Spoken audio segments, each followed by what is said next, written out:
Titleist is the number one ball in golf. Yes, being number one is a number, and more players trust the Pro V1 or Pro V1X than all other golf balls combined. But being number one is more than a number. It's a mindset. It's a relentless mission to design and manufacture the best performing golf balls in the game, so you can chase whatever your number one is. Titleist, the number one ball in golf.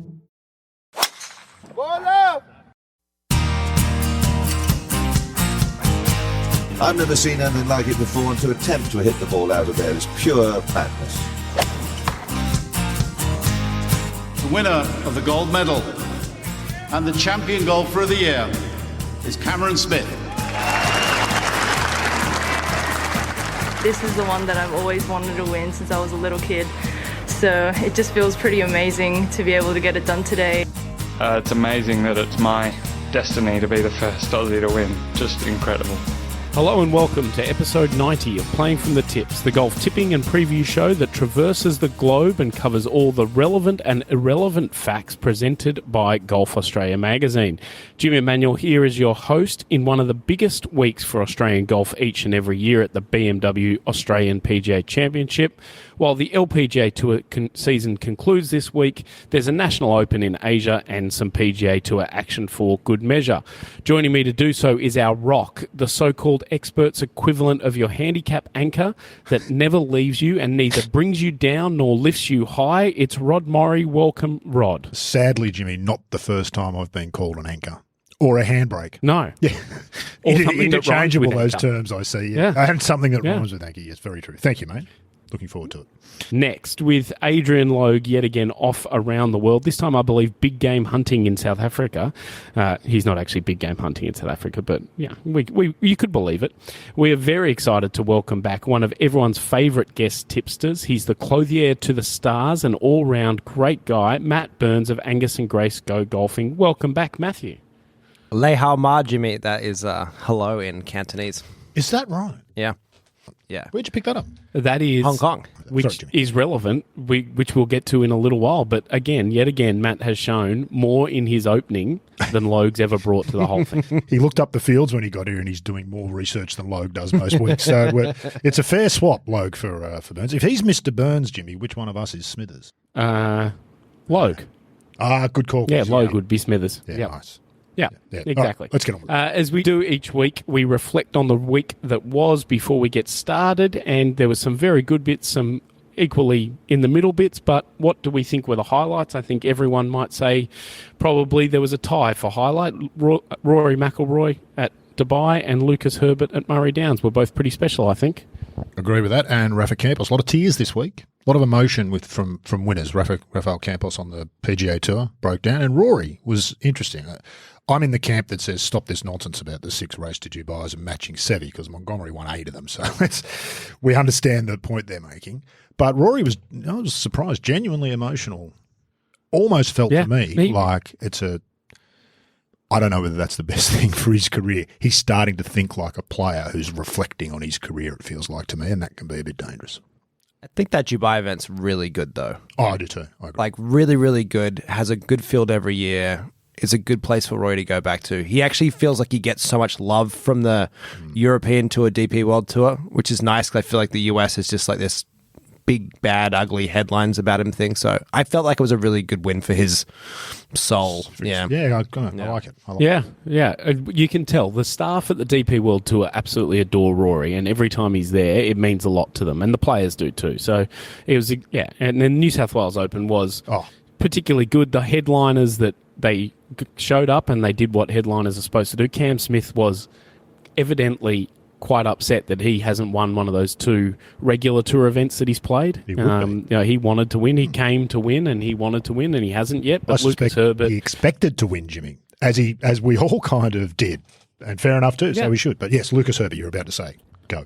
But they got to do a better job. Herbert, sorry, Jimmy. Telling people that it's on 7+ and not on K, because I had a ton of people. I asked you, and there's a ton of people asking about that because it was such a good event. It was. I think people missed it, especially the Thursday, Friday would have been great just to have on in the background. And I think a bunch of people looked for it, didn't see it, and then turned off. And as Continuity is important in that sort of stuff. Yeah. And it just, that's a bigger issue, Jimmy, and I'm sure you behind the scenes would know the PGA, and they would all be working towards this notion of, do you know what, let's all get on the same channel. This would just make them. We see this in the US. Every major and golf tournament, they switch the streaming at some point, and you've got to go and chase the guy.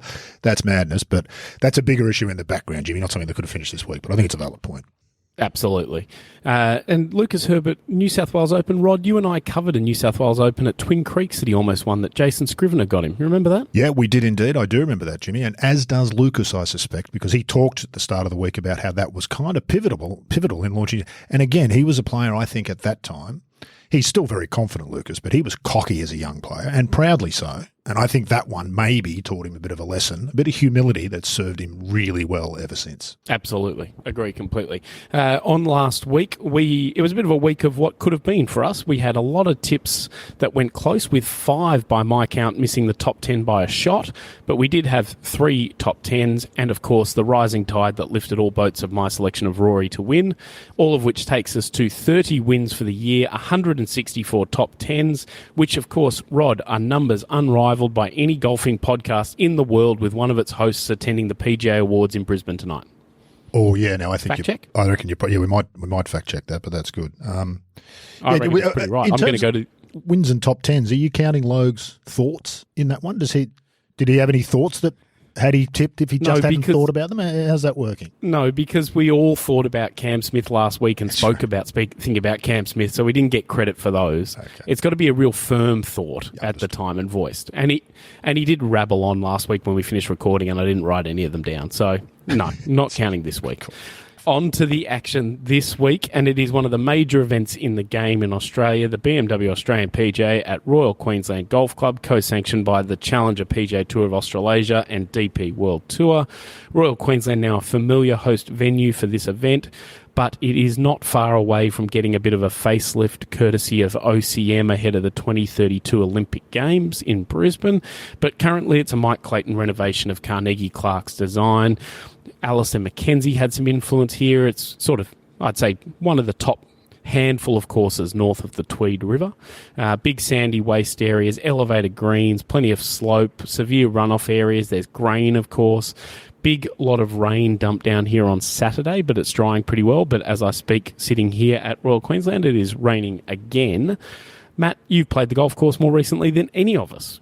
What are your thoughts about Royal Queensland? I have, but I can only give you 2/3 of a tip because I was running late to dinner and just played 12 holes. Okay. So leading through 12 holes on Sunday will be, and that's your tip. Oh, yeah. Don't know what happens after that, but through 12 holes Sunday, this player will be leading, and that's my victory. You know what? I think Elvis is going to have a good week, and I really hope he does. He's such a good kid. That was such a great win he had, and I think this is a great momentum builder, bigger crowds. He would know the golf course well. Is Clates on the back? I was just about to ask the same. No, he is not. He's got the great Dwayne Smith, husband of Sarah Jane, long-time LPGA Tour caddy, great fella.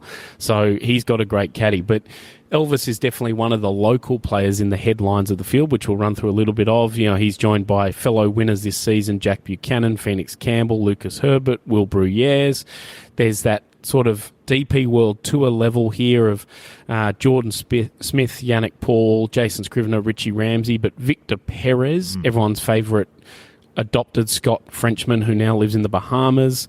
Harry Higgs from the PGA Tour. I spent a bit of time with Harry yesterday. Absolutely great fella. He's been down playing in Melbourne, loving golf, loving Australia. But then our headliners being Cam Smith, Jason Day, Lucas Herbert, Mark Leishman, and all alongside the defending champion Minwoo Lee. Party hole here because there's a party hole everywhere. The 17th, it's all surrounded by stuff. And you can actually, how's this for a hole-in-one prize? On Saturday, if you come to the party hole and you register and a player has a hole-in-one during the broadcast window, you win a share in $1 million. Oh, nice. So if it's no one's there watching, you get the bigger share of $1 million. All right, so you get there early, get your name in, then you go outside and you get one of those wet floor signs and you put it outside so nobody can come in, or you get some tape and just put it across the door. Yeah, exactly. Is there likely to be a hole-in-one? Bit of innovation. Have we had one? Well, at the 17th at RQ?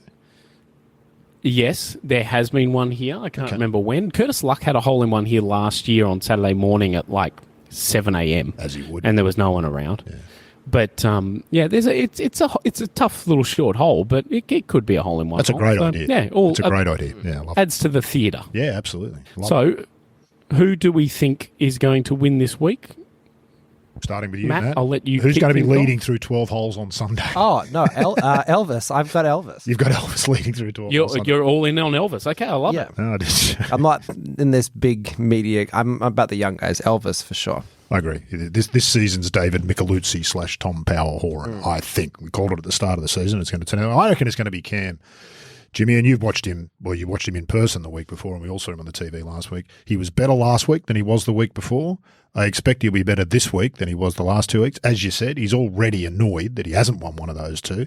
I feel like he's going to be in the mood, and the third week I think his game will come around. And if he plays his best, I don't see anybody in this field really who could really keep up with him. If he plays his best, I mean. But yeah, I think Cam will get it done. Yeah, I get the feeling it's a bit of a if not Cam who, but given you've tipped Cam, I'm going to take someone else. I'm going to take Jason Day, who showed up yesterday and posts went out about him being on site and everyone said finally they can believe he's here because they didn't think he would show up. But Jason has shown up. He got here at 7 o'clock yesterday morning on the Monday. He was in early, practicing hard, went and played holes with Dimi Papadatos, who I spoke with yesterday afternoon, and said his game looks absolutely awesome. I think Jason is set for a huge week, and it means a bit to Jason. I think there's a lot of criticism around Jason and Australia and everything, but this actually means something to Jason, and he's been playing some seriously good golf. So I think Jason could be the one this week. Stunningly flown under the radar, I think, Jimmy. Yeah. There just hasn't been that much chatter about Jason Day playing, and maybe that might help him to understand a bit too. I've been critical of Jason for not playing here often in the. I don't know what his circumstances are. There may be a good reason for that, but as a golfer, you'd like to see more of him. So I think it's good that he's here this year, and I agree with you. He's probably come back, I think, with more of an attitude of, right, let's get one of these under our belt before the career's over.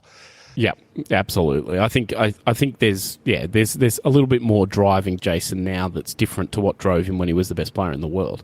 On we go, and it is the end of a long season for the LPGA Tour, and especially the Aussies, who've had some success, some good runs home to make it into this week, and some who've just missed out on the CME Group Tour Championship, which, Rod, you are, of course, an expert in all matters. Oh, of course, Jimmy. I've been studying this for years, as you'd imagine. I might do a master's on it one day. That's not true, of course, but I have previewed this tournament before, and I remember this little snippet because it's played at the Tiburon Golf Club in Naples, Florida, the Gold Course, 36-hole facility, both Greg Norman designs, the gold and the black. The field's the top 60 on the money list, and the winners share this week, Jimmy, $4 million. Whoa. It's an $11 million purse. Winner gets $4 million. So that's pretty much like a live event. So if you think the players won't be motivated this week because they're tired, think again, because there's no even the players on the PGA Tour get excited about a $4 million winning check. So I think that'll be something really interesting. So of course we've got the top 60 players. So you've got all the players who've been playing the best all year. This is the whole point of a Tour Championship, and I think the LPGA one, this is going to be more interesting than Tour Championship. It's certainly more interesting than the Handicap Tour Championship that we see on the PGA Tour. This is a much better kind of idea. The course itself, scoring here tends to be pretty good, although it really jumps around. 27 under, Amy Yang won there. 27 under for 4 days. A lot. 600 a day plus some? Almost 700 a day average, isn't it? So 4 sevens are 28. Extraordinary golf. But it has been as high as sort of 17 under. Scoring's still good, but not 27 under as she did last year. The bunkers are probably the big aesthetic here. Very Norman. If you've played a lot of Norman courses, you'll know that quite often really in-your-face kind of bunkering off the tee. Really visible, sticks up. Blinding white sand. There's a few. It's not really narrow, not really wide. The golf course. There's a few very narrow shoots that you tee off. Quite long narrow shoots, so you got to get out of before the fairway widens. There's plenty of room to play. The players tend to like it. Sandy waste just off the fairways. Thick trees a bit further. So if you miss it a long way offline, you'll be in trouble. Otherwise, not too bad. It will be a good examination for this field. It'll test iron play, driving. So look, I think they found a good venue here. It's been here for 11 years, and it's going to be good. Lydia's won this twice, including 2022, which was the first year it was a $2 million first prize. Mm-hmm. She couldn't defend the title last year because she didn't make the field.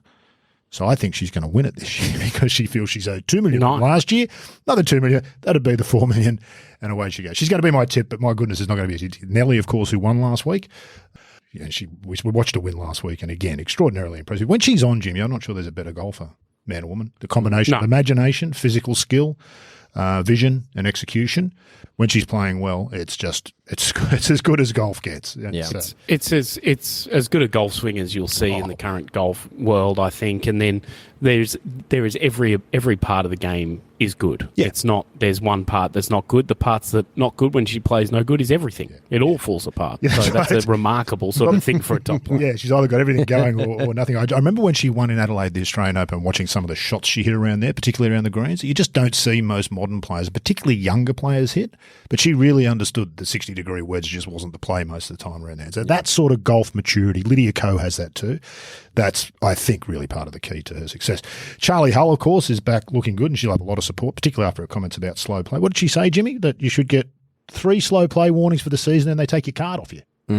That's it. Yep. Take your card off. There was issues again last week with slow play about players trying to get into this week, and the only penalty is going to be a fine. Whereas if you're trying to get into this week and you're going to get doctor shot, you're going to do something about it. And it's just that ongoing discussion as to how stiff a penalty is an acceptable penalty. And Charlie Hull is one of the ones very much at the forefront of let's make it a very bad penalty. Well, I'm assuming it's correct, but I did read during the week that there was an incident last year where Carlotta Saganda went out as a single early in the day because there was an odd number of people made the cut and got a slow play warning.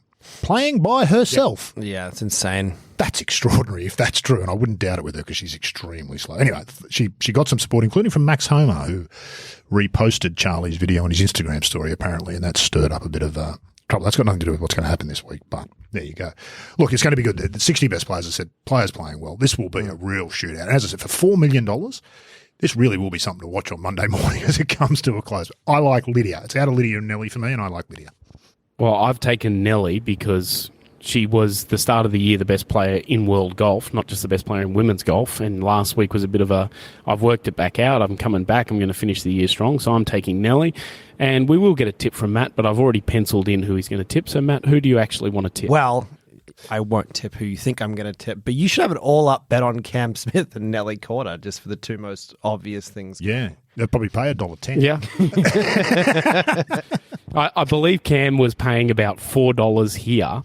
I think a couple of weeks ago he was paying about $2 in Nudgy. So, yeah, still we can't get odds right, I don't think. That's why he's upset, anyway, Jim. Matt, your tip. He's put all that money on there and he hasn't got home with either of them. Yeah, exactly. I think Ruining Yin is going to win. I think she hits it super accurately. She's had a really, really good year. I think it's just a course where you don't have to think that much, and she's just a really, really good player. She's going to hit a million good shots. So good hitters. Yeah, well, and I think Lydia's had a great year, but I think emotionally, I think she's just like spent because she was crying last week watching the video about herself. And then, a bit like that Rory thing. She's kind of moved into a reflection, maybe almost. Yeah, I just think they're probably knackered. Versus, I think Ruining Yin will just have a very normal week and just go, played the dots off it a couple of weeks ago when she won too. That was an extraordinary. Yeah, she's so good, and when just she's good, she's really good call. She is an outstanding player. And speaking of people who cry when watching videos of themselves, I hear Ewan Porter cries when watching his own commentary back, but that's just a little aside as we can move along.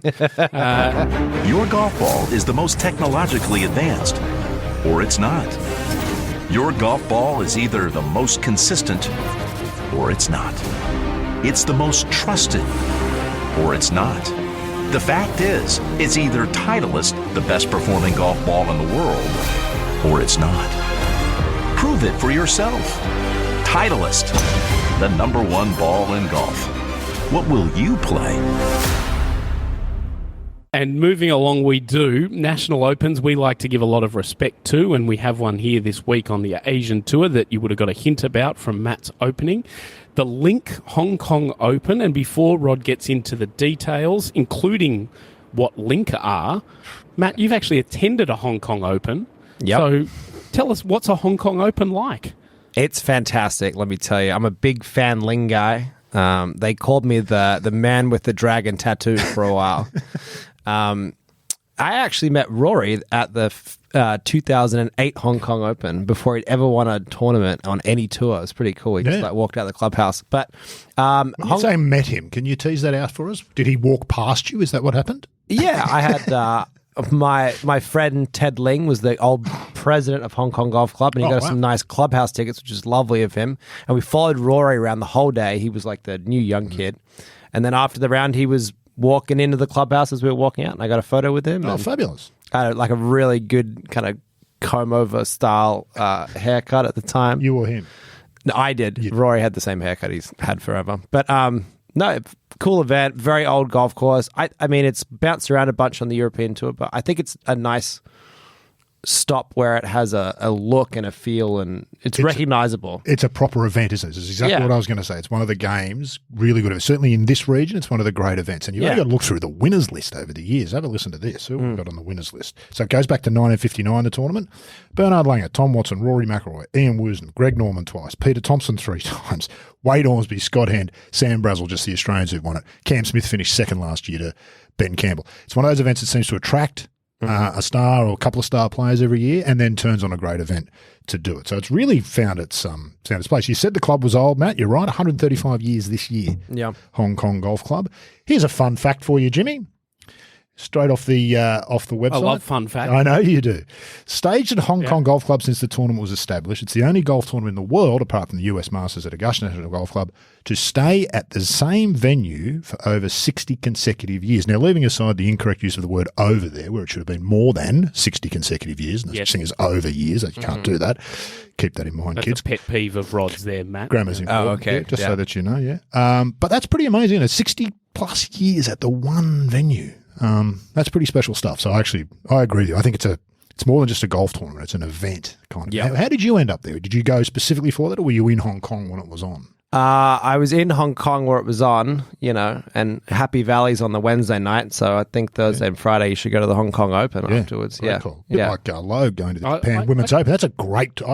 Thinking about it, if you were going to go to one tournament in a year, Jimmy, you'd pick a Women's Open in Japan or a Hong Kong Open. Or, don't go to the Masters or the Open. You know what's going to happen there. These things are really cool, I think. Super fun. You got everyone there. I learnt the if you've ever seen me play golf, I have a very specific pre-shot routine. And I learnt that routine there because Miguel Angel Jimenez was on the practice tee, and watching him warm up with the two clubs, swinging it around, do you go the cigar as well with the big puff of smoke above your head? I might have a dart in the afternoon if it's the right time. In the afternoon. A post-work dart. Fantastic. I actually went on a cricket tour of Hong Kong. I played cricket at the Hong Kong Cricket Club, which is a similarly historic sporting venue in Hong Kong. So there you go. That's a flex. Am I the only one who hasn't been to Hong Kong here? Clearly. Hong Kong's great. Yeah. Hong Kong's a great place. You have some good fun in one shy, Rod. Pretty sure you got to get on a plane to get there, don't you? It's only 8 hours. You see where it stalls? Yeah, but you got to get on. It's not about how long you spend on there. You got to get on. Yeah, and then you got to count on getting off at the other end. That's where it all goes wrong. Okay. Another good field. Tinfoil hats on. Well, not quite. Planes do crash. It's a legitimate fear. Yeah. Okay, that's fair enough. Yeah. See. Anyway. Lots of live players in here. It's an international series event. There's this run of international series events, which is a big deal for the Asian Tour and live. So we know what's going on there. They've got a separate order of merit for these international series events. So there's players jostling there. John Catlin does look to have it wrapped up, but that's not guaranteed, of course. It's, if somebody wins the last 2 or 3, he might do it. Among the players we're going to see this week, Peter Uihlein, Martin Keimer, Matt Jones, Patrick Reed, Tom Kim, Justin Rose, lots of Australians also in the field, Hens, Smythe, Brazel, Jack Thompson, who played very well last week, Jimmy, held the lead through 36 holes, I think, in Taiwan, ended up finishing inside the top 6 or 7, which is a good week for him. 5, I think, yeah. And he needed that too, because I think he was languishing outside the, also this end of the year, playing for your cards on the Asian Tour, so top 60 on the order of merit, and there's players just outside that. These events are really important. So if they can get into these international series events, they're a huge deal for them. The tournament itself this week is at, as you said, Hong Kong Open. We know that. Famous probably for the 18th hole. Most of you would have seen Rory a couple of years after you met him hit that amazing hook shot out of the left trees on 18 onto one of the very cool up hole. There with Bobber Watson's sort of hook out of the trees at Augusta, one of those famous sorts. And we've seen a lot of that. Sam Brazel's 2-groove thin 6-iron to a couple of feet to win it a few years ago from the top of the hill there. So, look, it is always a good event and it always produces good golf and it's always good stuff. So, I think Fakara Kong Watmai is going to win because he was third last week, I think, and third here last year and second last week. And I've been tipping him for 2 years. He's got to win something at some point. Has to. 2 got to play it on 2. I like that tip. I'm a big Kong Watmai guy. So, I like that. Matt, your thoughts? Tom Kim is in the field and he will get a ton of attention and I think he'll love it. So I'm going to tip Tom Kim. But I hope Tai Chi Ko plays really well because he's a member at Hong Kong Golf Club. His dad was a pro, I think, there. So I hope he has a good week. Who's that? Tai Chi Ko. Tai Chi Ko's a local Hong Kong. Yeah. Yeah. Oh, Yeah, huge. he's Be a from huge Hong week Kong for him. Golf Club, yeah. That'd be fantastic. And one Really of the good- best logos in golf is truly the Hong Kong Golf Club logo with the dragon. I've got to go and have a look at it. Yeah. I don't Yeah, remember it off the top I of have my head. lots of Yeah. memorabilia with it. Okay. Great logo. And Tai Chi Ko is a seriously good player too, just quietly. I really like the look of Tom Kim as well, but I'm gonna tip Justin Rose. Yeah, I think so. Justin I Rose was had a thinking about that. sneaky good year. Previous And winner here. older guys win here. Jimenez used to play really well here. Scott Hend won here when he was in the older category. Even Brazel was older when he won there as well. So I think Justin Rose has got a seriously good chance. Finally, the PGA Tour fall schedule continues. Hits home for many of the players this week with the RSM Classic at St. Simons Island in Georgia, associated with Davis Love III. For a long time, he was the kind of king of this area for all the players that live there. Not as many live there as there used to be, but there's still quite a few. Sponsor watch, RSM apparently is the world-leading provider of audit, tax and consulting services to entrepreneurial, growth-focused organisations globally. Easy for you to say, I was Rob. going to say, you've just reminded me. I better get onto that. I was thinking it's the perfect consultant for Angus and Grace Go Golfing and Sydney Podcast Studios to engage. Depending on if we can work out what they actually do. They play this one on both the Seaside and Plantation courses of Sea Island Golf Club. As I say, a lot of PGA Tour players are based out of here, and actually decent golf course sort of looking stuff for the people who like that sort of thing this week. Some big names of the architecture game have had hands here. C.H. Allison, Tom Fazio, and then Davis Love has since redone it. The Seaside's the better course. It's number 7 ranked in Georgia, where of course there is some fairly decent golf. Fairly typical sort of field for this kind of time of year, but there's a few of the slightly next level of play. You guys like Webb Simpson, Keith Mitchell, Adam Long, Aaron Badley, the only Aussie yet again, but Ludwig Aubert makes an appearance and he will earn the honour of being my tip. So who else would like to have a go and try and tip someone other than Ludwig? Rod, we'll go to you first. Yeah, because Matt's still doing his research, I think. As we I think so. He's found the field list, so that's checkpoint 1. Yep. I'm going out to left field because Logue's left it vacant by not being here this week. So I'm going to wander all the way out to left field, Jimmy, and I'm going to give you this name. Denny McCarthy. Nice. The best putter in golf. Consistent performer at this golf course as well. Hasn't played since August. So he's either going to be fresh or rusty. And I'm going with fresh. Yep. Go, Denny. Nice. The literally best putter in golf. Yeah. Like, unbelievable. Statistically and to watch. I haven't Yep. watched a lot of golf. I haven't seen him. So, yeah. I'm going to take Austin Eckroat. He's been playing really well recently, and this field isn't that great. So I think he'll, Great name, too. Him and Max Grazeman. Great name. Yeah. Was the other one Austin Greaser? Yep. Did he play in the Walker Cup? Was it Austin Greaser? Is that his name? That's Oh, Yep. yeah. That's right. I was expecting to see the slick back hair and the black leather jacket like out of the movie Grease. Anyway, Exactly. Jimmy? A great name for this sort of event. Yeah. An absolutely perfect name, Austin Eckroat, for this sort of event. So well done, Matt. That will just about do it for us for episode 90. And to think, Rod, they thought we wouldn't make it past episode 9. Matt, thank you again for joining us, bringing some actual research and insights into the game. I'm sure as Logue sits in an ivory tower somewhere, he'll appreciate it. But where can people find you and Angus and Grace Go Golfing? And once you've taken us through that, tell us about the most exciting technical innovation in golf clothing that's coming soon. Yeah, well, you can find me at angusandgracegogolfing.com. And then we have a retail shop, 39 William Street, Paddington, 2021 in Sydney. If you're around, please come and say hi. We're open every day except for Monday. And then our new thing we have coming out, which we're super excited about, is this brand new gilet for summer. Nice and lightweight. Has a little cover on the back for when the weather's a little inclement, but the key is when the weather's really hot, you can actually plug fans into it, so it becomes like an air-conditioned vest. Does it come with the fans? I'm intrigued by this. And where do they plug in? How does it work? There's a lot of unanswered questions. Yeah, that's true.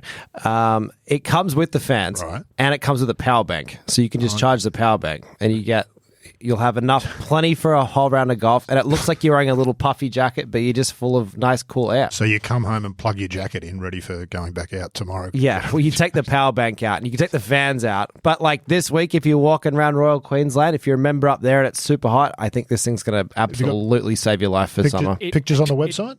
Not just yet. Oh, They're just get at them the up there. launch, I need but to they see are it. in the shop if you want to come video. and see I need to them. see Yeah. video. Do a video and put it on Instagram. A place like Royal Queensland is genuinely the best place for it, where currently it's raining, but it's also humid Sticking. and about 26 degrees. Yeah. Exactly. So it would keep you dry while keeping you cool. I'm going to go do a straw poll on the range and see how many people would wear a fanned vest. Get the packing boxes ready, Matt. There might be an express post shipment to Brisbane coming. Yeah, that's from, right. It sounds dumb, but they're really very good jackets. I'm actually And intrigued very by it. functional. Can you take the fans out and just have it as a normal jacket? Yes, you can. It has a cover over the back, so when you don't have the fans in, it just looks like a normal vest. Jimmy, I'm intrigued. What next? Thongs? This is extraordinary stuff. We have some very nice UPF 50 resistant long sleeve polo shirts as well, which are very good for the sun. Sun's scary. Scarier than planes, actually. yeah, terrifying. I reckon the sun kills more people than planes every year.